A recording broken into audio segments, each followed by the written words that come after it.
एक तो बच्चों डर ये है सबसे बड़ा, और जो होना भी चाहिए, कि पेपर 60 मिनट में है, क्या मैं इसको टाइम से कर पाऊंगा। यह सबसे बड़ा डर, अगर किसी बात से आपको डर लगना चाहिए तो वो इस बात से लगना चाहिए, क्या मैं पेपर 60 मिनट में कर पाऊंगा। इस बात से जरूर डरो। और बच्चों, आप जिस भी क्रम में पेपर करते हो, आप मेरे कहने से अपना एक क्रम बना लेना। क्योंकि बच्चे लोग ये सोचते हैं, सबकी एक कॉमन सोच होती है, यार हिंदी और जीएस में कितना सा टाइम लगे, पहले इन नहीं करके देख लूं। तो जो इनको कर गया वो पेपर में लुढ़केगा, उसका टाइम पूरा नहीं पड़ना। इसका लॉजिक बता देता हूं। जो बच्चा ये सोचता है कि मैं हिंदी या जीएस को पूरा कर लेता हूं, तो जो चीज भी आप पहले करोगे उसको बहुत ध्यानपूर्वक पढ़ के करते हो। जीएस के 20 में से आपको 12-13 क्वेश्चन ही करने लायक आते हैं, और आप पूरे शुरू में करोगे ना, पूरे 20 के 20 पढ़ोगे उनको ढंग से। जो चीज आपकी 5 मिनट में 4 मिनट में होनी चाहिए थी, वो इसी कारण 8 मिनट में हुई या 9 मिनट में। इन 4-5 मिनटों का पूरा असर ये समझ लीजिए मैथ पे आएगा आपके पे, या रीजनिंग पे आएगा, तो जो बहुत ही गंदा असर डालने वाले हैं।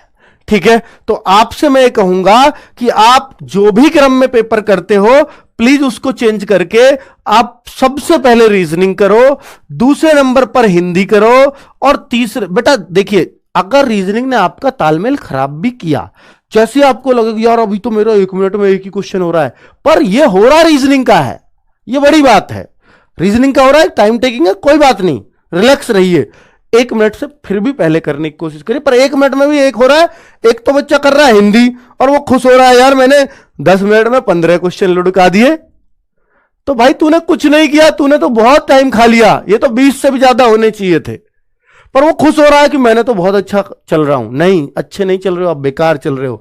लेकिन आप रीजनिंग के 15 मिनट में 15 क्वेश्चन भी कर पा रहे हो, बढ़िया है, कोई दिक्कत नहीं है, कोई समस्या नहीं है। ठीक है, इस तरह से अपने टाइम को मैनेज करना। तो बच्चों, अगर आपका कुल मिलाकर के ये भी हो जाता है कि सर मेरा ना रीजनिंग में थोड़ा सा ज्यादा टाइम लग गया, मैं तो 15वें पर ही, मेरे 17 मिनट खत्म हो गए, तो 1-2 मिनट का जो बैलेंस है, जो बिगड़ा है आपका, वो हिंदी में पूरा कर लोगे, उसको जीएस में पूरा कर लोगे जल्दी से पढ़ करके। लेकिन अगर हिंदी जीएस पहले ही कर लिए तो आप अपना बैलेंस नहीं बना पाओगे पेपर में।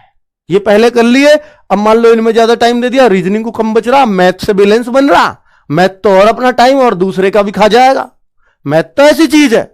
तो इसलिए मैं आपसे कह रहा हूं कि सबसे पहले रीजनिंग करना, बैलेंस खराब होगा तो बना देगी। कौन बना देगी? हिंदी बना देगी, जीएस बना देगी। ये क्या कर रहे हैं। और बेटा एक लास्ट में जो बात है वो मैथ्स की कर रहा हूं, एक बात ये ध्यान दे लेना। इन्हें बताइए यार क्या है ये। तो मैथ्स का बच्चों जो लास्ट में जो मैथ्स होगा, उससे फायदा ये होगा आप लोगों को, मैथ से फायदा ये होगा आप लोगों को बच्चों लास्ट में करने का, कि लास्ट में बचता है आपके पास बड़ा लिमिटेड टाइम। अब बहुत सारे बच्चों को ये दिमाग में रहता है, सर लास्ट में मैथ्स में तो हाथ पांव फूल जाएंगे, हाथ पैर फूल जाते हैं, वहां तो घबराहट चरम पे होती है और ज्यादा, तो उस टाइम पे मैथ्स का सवाल जो आ रहा है वो भी गायब हो जाएगा हमसे। ये एक सोच होती है। पर आप यकीन मानना, ये सोच आपको फायदा करती है, नुकसान नहीं। सर फायदा कैसे, बता देता हूं। मैं ये मूंड मारता मारता आपसे थक गया हूं कि मैथ्स के उन क्वेश्चनों को, या रीजनिंग में भी ये करना जो क्वेश्चन एक बार में समझ में ना आए उसको गोला कर देना, और जो एक बार में समझ में आ जाए बस उसी को करना। चाहे गोले आपको रीजनिंग में भी 5-7 करने पड़ जाए, कोई दिक्कत नहीं है। चाहे मैथ में आपको और 8-7 क्वेश्चन पे करने पड़ जाए, कोई दिक्कत नहीं है।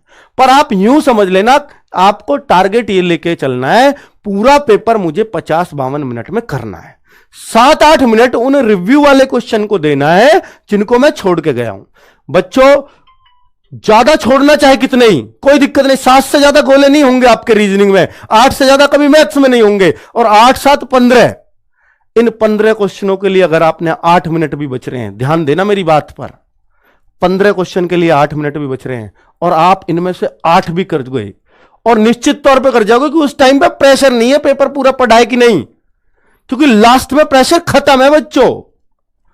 उन 8 मिनट में ये दिमाग में आएगा आपको कि यार पेपर तो हो ही गया है, अब इनमें से जो हो जाएगा मेरे लिए बोनस है। उनमें कॉन्फिडेंस चरम पे होता है।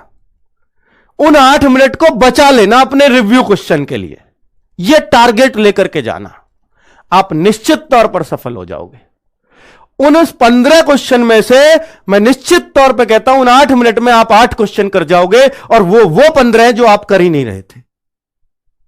और 8-9 क्वेश्चन अगर आप उनको कर गए जो आपसे हो ही नहीं रहे थे, या टाइम ज्यादा लगता, आप उनमें से 8-9 कर गए, तो कौन रोकेगा आपका सिलेक्शन? बताइए, आप रुक ही नहीं सकता। तो बच्चों स्ट्रेटजी सही अपनानी पड़ती है बस। तो आप ये मान लीजिए कि आपको देखो यार मैथ्स अगर कम आता है, तो मैं आपसे बोल रहा हूं जो हमने गागर में सागर में आपको प्रैक्टिस वो भी तो दिया है ना, क्वेश्चंस भी तो दिए हैं, पीडीएफ भी तो दिया है। इनको ही आप कितनी बार कर लो, इन्हीं क्वेश्चन को 2-2 3-3 बार कर लो, अच्छे से कर लो, प्रैक्टिस कर लो लगातार, क्योंकि हर टाइप